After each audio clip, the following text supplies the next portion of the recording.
મિત્રો, આ એક અદ્ભુત સમાચાર છે. જે લોકોને પણ વાઇલ્ડ લાઈફમાં રસ હોય એ લોકો માટે. ગુજરાતમાં અમદાવાદથી માત્ર 4.5 કલાકની જર્ની, લગભગ 210 કિલોમીટરની જર્ની કરો એટલે રતન મહાલ આવે છે મધ્યપ્રદેશ સરહદ પર. અને ત્યાં વાઘનું આગમન થયું છે. ગુજરાતની બોર્ડરમાં વાઘ આવી ગયો છે અને 9 મહિનાથી ત્યાં રહી રહ્યો છે. આઈ મીન એનું એક સક્સેસફુલ પ્લેસમેન્ટ ગુજરાતના વિસ્તારમાં વાઘનું થયું છે. પડોશી રાજ્ય મધ્યપ્રદેશમાં તો વાઘ હતા જ અને છે જ, તો ત્યાંથી માઇગ્રેટ થઈને આ વાઘ આવ્યો હોવાનું મનાય છે. અને રતનમહાલમાં 9 મહિનાથી આ વાઘ રહી રહ્યો છે. પહેલા વાઘ આવ્યો, વાઘ થયું હતું મહીસાગર જિલ્લામાં કેટલાક વર્ષો પહેલા. અને ત્યારે ત્યાં વાઘ 20 દિવસના સમય સુધી રહ્યો હતો. અને એ વખતે આખા ગુજરાતમાં એક હર્ષ વ્યાપી ગયો હતો કે વાઘ ગુજરાતમાં આવ્યો. આપણા અંબાજી માતાનું તો વાહન વાઘ છે. પણ એ 20 દિવસ પછી વાઘ મૃત્યુ પામ્યો હતો અને ફરીથી એક સેડનેસ છવાઈ ગઈ હતી. જંગલ ખાતાએ ખૂબ પ્રયત્નો કર્યા હતા કે વાઘ ત્યાં સ્થાયી રહે. ભવિષ્યમાં એની જોડી પણ, એટલે ફિમેલ વાઘને લાવી અને ગુજરાતમાં વાઘનું પોપ્યુલેશન પણ વધારવાના પ્રયત્નો, આ બધા જ આયોજન હતા. પરંતુ એ વાઘ મરી ગયો હતો. પણ હવે આજે વાઘ આવ્યો છે રતનમાલના જંગલમાં, એ 9 મહિનાથી સ્થાયી રહ્યો છે.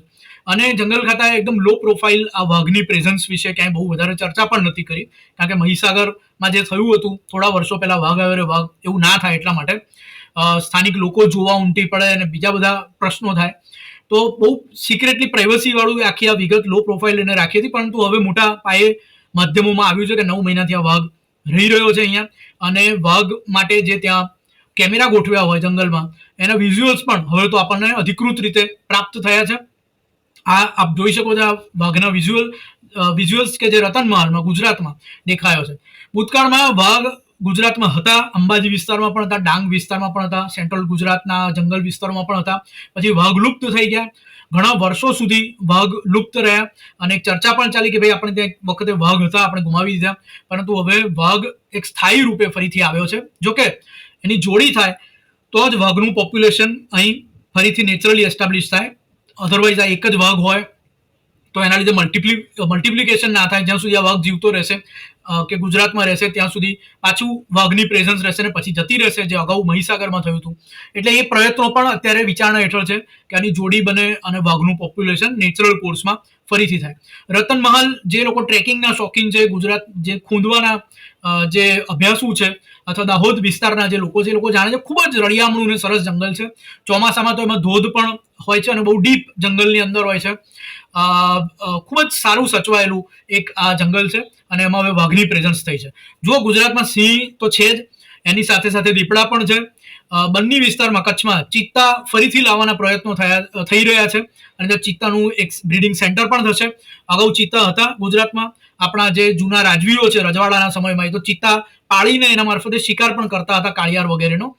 હવે ચિત્તાના પુનઃસ્થાપન માટેના પણ પ્રયત્નો એડવાન્સ લેવલ પર છે ને બન્નીમાં ચિત્તા આવશે પણ ખરા.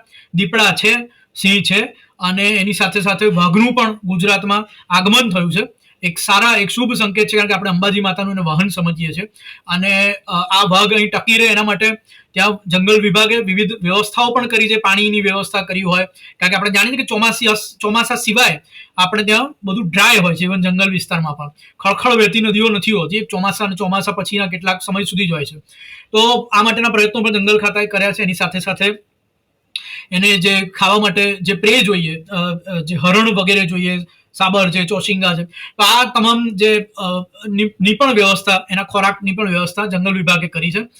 તો એક રીતે અહીંયા સ્થાયી રીતે આ વાઘ રહે, પરંતુ એની જોડી બને ખૂબ જ અનિવાર્ય છે. અને એના ત્યાં બચ્ચા પણ થાય અને પછી બચ્ચા પણ સફળ રીતે મોટા થાય, તો એક રીતે વાઘનું જે પોપ્યુલેશન છે એનું મલ્ટિપ્લિકેશન થાય. ઓફકોર્સ આ માટે સેન્ટ્રલ ગવર્મેન્ટની જે વાઇલ્ડ લાઈફની બોડી છે, ટાઈગર કન્ઝર્વેશનની પણ વ્યવસ્થા છે, એની પરવાનગી મળવી ઘટે અને એના પ્રયત્નો પણ આમાં જો સંમિલિત થાય તો વાઘનું પોપ્યુલેશન વધારવાના અને ફરીથી ગુજરાતમાં પુનઃ સ્થાયી રીતે વાઘની વસ્તી થાય અને વધે નેચરલ કોર્સમાં અને સસ્ટેન રહે ઘણા ડિકેડ્સ સુધી. એ માટેની આ એક શક્યતા ઊભી થઈ છે, કારણ કે અહીંયા વાઘ હવે સ્થાયી રીતે રહેવા માંડ્યો છે. આ ઘણા જ ડિકેડ્સ પછી, અને જે વાઇલ્ડ લાઈફના રિયલી લવર્સ છે એવો ઘણા વખતથી ચિંતા સેવતા હતા કે આપણે ત્યાં વાઘ હતા અને હવે નથી, પરંતુ વાઘના પગરણ થઈ ગયા છે. બસ એનું મલ્ટિપ્લિકેશન થાય, સસ્ટેન રીતે વાઘની પ્રેઝન્સ અહીં રહે અને વધે, એ માટેના તમામ પ્રયત્નો હવે કરવા ઘટે. રતનમહાલના વન્ય અભયારણ્યની અંદર જેની વર્ષો પહેલાં બાયોડાયવર્સિટી હતી. એ બાયોડાયવર્સિટીને જાળવી રાખવા માટે વન વિભાગ ખૂબ અનેક પ્રયાસો કરતું હતું અને તેના જ ભાગરૂપે અત્યારે આપણે એના પરિણામો જોઈ રહ્યા છીએ કે એ કેમેરામાં ટ્રેપ થયો. વન વિભાગ એને સતત મોનિટરિંગ કરતું હતું અને એ જ્યારે ટ્રેપ થયું એના પછી હાકબાક ન થાય, એને પીવાની ખાવાની વ્યવસ્થાઓ નેચરલ બાયોડાયવર્સિટી સાથે એને જે હેબિચ્યુટ હોય એ પ્રમાણેનું આયોજન વન વિભાગે કર્યું છે. અત્યારે એને પૂરતી સુવિધાઓ મળી રહે, એમાં કોઈ ડિસ્ટર્બ ના થાય અને ગુજરાતની જે બાયોડાયવર્સિટી પહેલાં જે હતી એ જ બાયોડાયવર્સિટી સાથે ગુજરાતમાં વાઘનું પુનઃ સ્વાગત છે. જે જંગલ વિસ્તાર છે સાઉથ ગુજરાત અને સેન્ટ્રલ ગુજરાતનો, એ વાઘની વસ્તી માટે અનુકૂળ તો છે જ, અને ભૂતકાળમાં પણ વર્ષો પહેલાં અહીંયા વાઘનું વિચરણ હતું. હવે અત્યારે થોડાક સમયથી એક વાઘ અહીંયા સ્થાયી થયેલા રતનમહેલના વિસ્તારમાં દેખાય છે. અને અમારો અંદાજ એ છે કે એમપીમાં જે વાઘની વસ્તી છે, જે અત્યારે કહીએ છીએ કે tiger out of tiger area છે, તો એનાથી બહાર પણ ઘણા બધા ટાઈગરની વસ્તી અત્યારે છે. તો એ પ્રમાણે એ એમપીમાંથી એ આવીને પછી અહીંયા વાતાવરણ અનુકૂળ મળતા સ્થાયી થયું છે. જ્યારથી આ વાઘ દેખાયું હતું, એ ખાસ કરીને જે કેમેરા ટ્રેપમાં અમને જોવા મળ્યું, એના પહેલાં એના પગલાંના નિશાન પણ જોવા મળ્યા અને જોયા તો કે પછી કે જે છે દીપડા કરતાં જુદા પગલાંના નિશાન છે. પછી અમે આખા હેબિટેટનું આકલન કર્યું અને એમાં જે છે એને પ્રવેશ છે કે નહીં, પાણીની ઉપલબ્ધતા છે કે નહીં, એ બધી બાબતોનું આકલન કર્યું અને એ પ્રમાણે ત્યાં જે છે પૂરતા પ્રમાણમાં પ્રવેશ ઉપલબ્ધ છે. અને અત્યારે પછી ચોમાસામાં અમે એમાં સાબર અને ચિત્તલનું વધારાનું પણ એમાં રિલીઝ કરેલ છે, જેથી એને પ્રવેશ ઉપલબ્ધ રહે. ટાઈગર માટે જે છે નેશનલ લેવલ ઉપર નેશનલ ટાઈગર કન્ઝર્વેશન ઓથોરિટી છે, એને અમે જે વખતે દેખાયું હતું ત્યારથી જ ઇન્ફોર્મ કરી દીધેલું છે. અને વધારે જ્યારે પણ એ બાબતમાં વધારાની જો કામગીરી કરવાની થાય છે તો એના સંકલનમાં અને એની ગાઈડન્સમાં કરવાની થાય છે.